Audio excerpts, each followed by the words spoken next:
మొట్టమొదటి factory outlet మన Mukunda jewellers వారి నూతన బ్రాంచెస్ ప్రారంభం అతి త్వరలో జూబ్లీహిల్స్ లో ఫిబ్రవరి 20న, మన వైజాగ్ లో ఫిబ్రవరి 28న విచ్చేయండి. ఓ భార్య తన ప్రియుడితో కలిసి భర్తను చంపి రోడ్డు ప్రమాదంగా చిత్రీకరించే ప్రయత్నం చేసిన ఘటన రాజస్థాన్లో జరిగింది. శ్రీ గంగానగర్కు చెందిన ఆశిష్కు 3 నెలల కిందట అదే ప్రాంతానికి చెందిన అంజుతో వివాహమైంది. కొన్ని రోజులకి వీరి మధ్య మనస్పర్ధలు రావడంతో అంజు పుట్టింటికి వెళ్లిపోయింది. ఆ తర్వాత పెద్దల సమక్షంలో సమస్య పరిష్కారం అవడంతో మళ్లీ అత్తింటికి చేరుకుంది. గత నెల 30న రాత్రి 9 గంటల సమయంలో వీరిద్దరూ రోడ్డుపై అపస్మారక స్థితిలో పడి ఉండగా అటుగా వెళ్తున్న కొందరు స్థానిక ఆసుపత్రికి తరలించారు. అయితే అప్పటికే ఆశిష్ ప్రాణాలు కోల్పోయినట్లు వైద్యులు ధృవీకరించారు. ఈ సమాచారం అందుకున్న పోలీసులు అక్కడికి చేరుకుని దర్యాప్తు చేపట్టారు.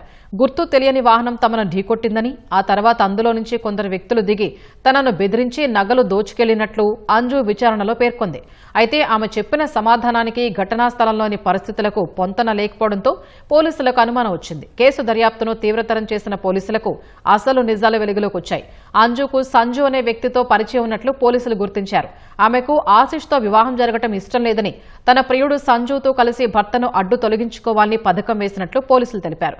ఘటన జరిగిన రాత్రి ఆశిష్ను తీసుకుని అంజు నిర్మానుష రహదారిపై వాకింగ్కు వెళ్లిందని, అప్పటికే అక్కడ సంజు తన స్నేహితులతో కలిసి మాటు వేసినట్లు తెలిపారు.